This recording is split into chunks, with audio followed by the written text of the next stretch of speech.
Welcome. This is Radio Pras.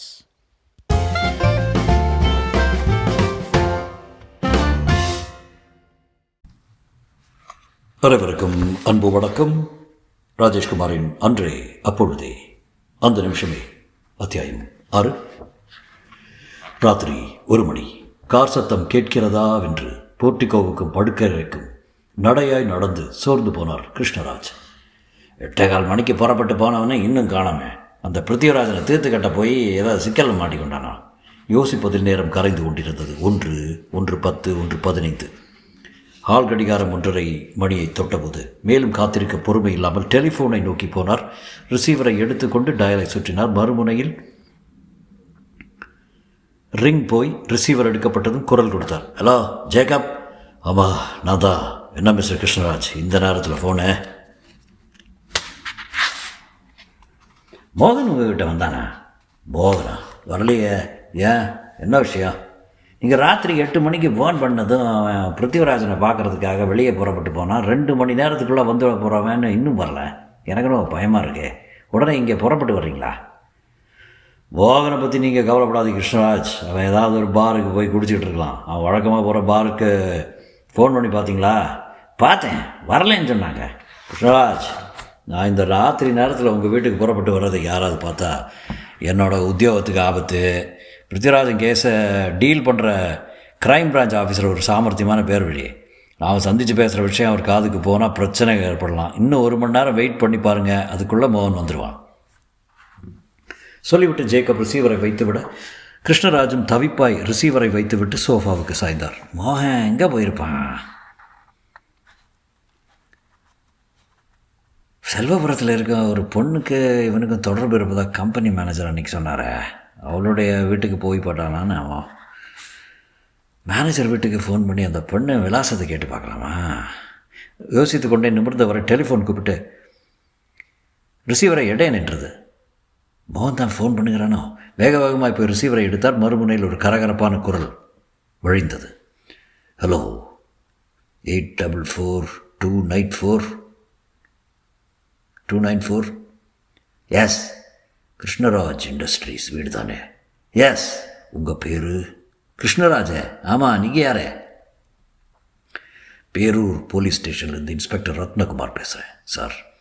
TDS 6734 Fiat car உங்களுடைய தானே? ஆமாம்.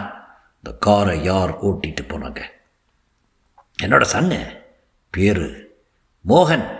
சிவப்பா ஒல்லியா சுருட்ட முடியோடு இருப்பார்? ஆமாம்.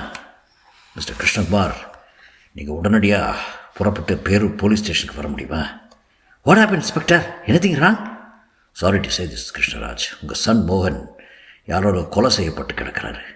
அவர் ஷர்ட் பாக்கெட்டில் இருந்த விசிட்டிங் கார்டை பார்த்து நான் உங்களுக்கு ஃபோன் பண்ணேன். உடனே புறப்பட்டு வரீங்களா? இன்ஸ்பெக்டர் பேச பேச கிருஷ்ணராஜன் கையிலிருந்து ரிசீவர் நடுக்கமாய் நழுவியது.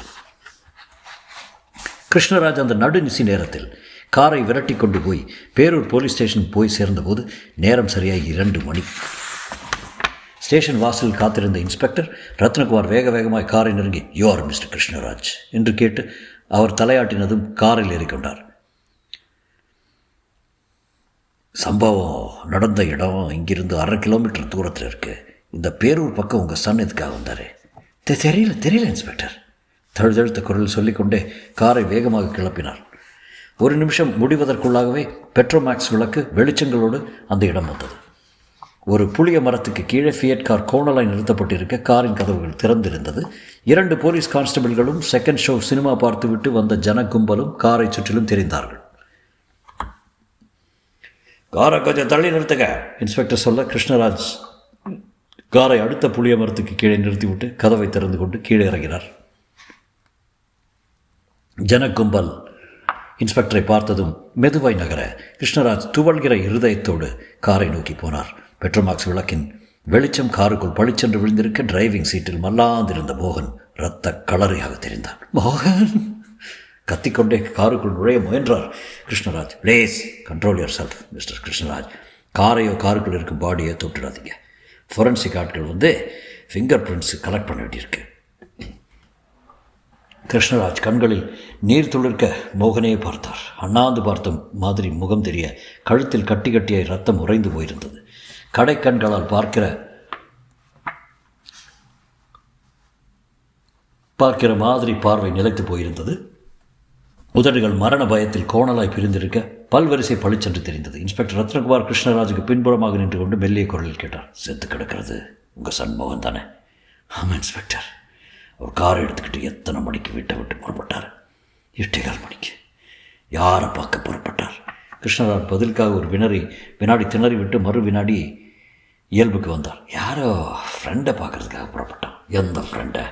அதை என்கிட்ட சொல்லலை. காரில் உங்கள் சன் மட்டும்தான் புறப்பட்டாரா? ஆமாம். கையில் பணம் வச்சுருந்தாரா?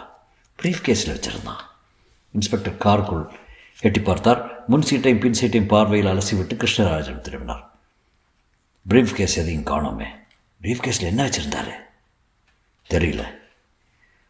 உங்கள் சன்னை யார் கொலை பண்ணியிருப்பாங்கன்னு நினைக்கிறீங்க? எனக்கு எதுவுமே சொல்ல தோணல இன்ஸ்பெக்டர். உங்கள் சன்னுக்கு இந்த ஊரில் தெரிஞ்சவங்க யாராவது இருக்காங்களா? தெரியல இன்ஸ்பெக்டர். சமீப காலத்தில் உங்கள் மகனுக்கு வேறு யாருக்காவது கடுமையான கைகலப்பு வாக்குவாதம் ஏதாவது ஏற்பட்டிருக்கா? இன்ஸ்பெக்டர் கேட்டதும் ஐஸ்வர்யாவை பற்றி சொல்லலாமா என்று யோசித்தார் கிருஷ்ணராஜ். ஏதாவது பிரச்சனைகள் வருமோ? என்ன யோசிக்கிறீங்க? எஸ் இன்ஸ்பெக்டர், ஐஸ்வர்யாங்கிற ஸ்கூல் டீச்சருக்கும் என்னோட சன் மோகனுக்கும் ஒரு வாரத்துக்கு முன்னாடி கடுமையான சச்சரவு ஏற்பட்டது. காரணம், எங்கள் வீட்டு நாயை ஒரு கர்ப்பிணி பொண்ணை துரத்துனதுக்காக அந்த ஐஸ்வர்யா ஆத்திரப்பட்டு நாயை அதே இடத்துல அடித்து கொண்டுட்டா. ரொம்ப முரட்டு பொண்ணாக இருப்பா போல இருக்க. அந்த பொண்ணோட அட்ரஸ் உங்களுக்கு தெரியுமா?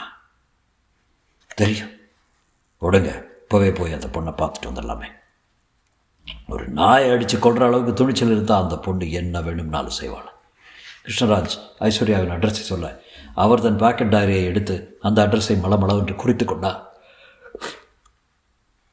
அருகில் இருந்த எஸ்ஐயை கூப்பிட்டார். மிஸ்டர் தனகோபால். Yes sir. நான் சிட்டியில் ஒரு இடத்துக்கு போயிட்டு வர்றேன். ஃபாரன்சிக் ஆட்கள் வந்தால் ஃபிங்கர் பிரிண்ட்ஸை ட்ரேஸ் பண்ண சொல்லுங்கள். நான் 1 மணி நேரத்தில் வந்துடுறேன். Yes sir. மிஸ்டர் கிருஷ்ணராஜ், நீங்கள் உங்கள் காரில் போய் உட்காந்து ரெஸ்ட் எடுங்க. பாடி போஸ்ட்மார்ட்டம் போய் வர எப்படியும் விடியற்காலம் 4 மணி ஆயிரும். கிருஷ்ணராஜ் இன்ஸ்பெக்டரின் பேச்சை பொருட்படுத்தாமல் காருக்குள் மல்லாந்து விழுந்திருந்த மோகனின் உடம்பையை வெறித்து பார்த்து கொண்டிருக்க எஸ்ஐ மெல்ல நடந்து வந்து அவர் தோளை தொட்டார். கொலையாளியை விடையறதுக்குள்ள அமைக்கலாம். வாங்க சார். கிருஷ்ணராஜை நகர்த்தி காருக்கு கூட்டிக் கொண்டு போனார். ஆழமான தூக்கத்தில் விழுந்து கிடந்த ஐஸ்வர்யாவின் தோளை தொட்டு உசுப்பினால் அவளுடைய அம்மாக்காரி. ஐஸ்வர்யா. ஐஸ்வர்யா தூக்கம் கலைந்து கண்களை மெல்ல மலர்த்தினாள். தூக்க கலக்க குரல் கேட்ட. என்னம்மா, எந்திரிச்சு கொஞ்சம் லைட்டை போட. ஏம்மா, சமையல் கூட்டுக்குள்ளே என்னவோ பொத்துன்னு விழுந்த சத்தம் கேட்குது. எந்திரிச்சு பார்க்குறதுக்கு பயமாக இருக்குது. நீ போய் பாரு. ஐஸ்வர்யா விருட்டென்று எழுந்து உட்கார்ந்தால். ட்ரங்க் பெட்டியின் மேல் உட்கார்ந்திருந்த டைம் பீஸ் பார்வையில் விழுந்தது. நேரம் 2:15. சத்தம் எப்போம்மா கேட்டுது? இப்போ தான். யாராவது ஓடுற சத்தம் கேட்டுதா? நான் சரியாக கேட்கலடி. ஐஸ்வர்யா எழுந்து டியூப் லைட்டை உயிர்ப்புக்கு கொண்டு வந்து சமையல் அறையை நோக்கி மெல்ல நடந்தாள். அம்மாக்காரி நடுங்கி கொண்டே கேட்டாள். பக்கத்து வீட்டு நானா மாமா ஒரு குரல் கெடுத்து கூப்பிட்டுக்கலாமா? வேண்டாம்மா, வீண் புரளி கிளப்பாத. ஜன்னல் வழியாக பூனை கீனை வந்து குளிச்சிருக்கோம். சொல்லிக்கொண்டே வெறுமனை சாத்தியிருந்த சமையலறை கதவை தள்ளியபடி உள்ளே போனார். உள்ளே அறை இருட்டு. லைட்டை போட்டுக்கோடியே. சுவிட்சை தட்டினாள். 40 வாட்ஸ் பல்பு ஒன்று சுவரின் மூலையிலிருந்து வெளிச்சத்தை அனுப்ப வாட்டர் ஃபில்டர் அண்டாவுக்கு பக்கத்தில் ஒரு காக்கி பை விழுந்திருந்தது. ஐஸ்வர்யா பையை நோக்கி வேகமாக போனாள். அது என்ன பையே? அம்மாக்காரி கேட்டுக்கொண்டே வர ஐஸ்வர்யா பையை எடுத்து பிரித்து உள்ளே பார்வையை போட்டாள்.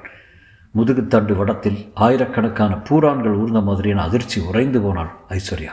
காக்கி பையின் உட்பரப்பு பூராவும் பிசுபிசுப்பாய் இரத்த கீறல்கள். கூடவே 1/2 அடி நீளத்தில் இரத்த கரையோடு அந்த கூர்மையான கத்தி தெரிந்தது. அதிர்ச்சியில் வாய்விட்டு அலறப்போன அம்மாக்காரி என் வாயை கப்பென்று பொத்தினாள் ஐஸ்வர்யா. தொடரும்.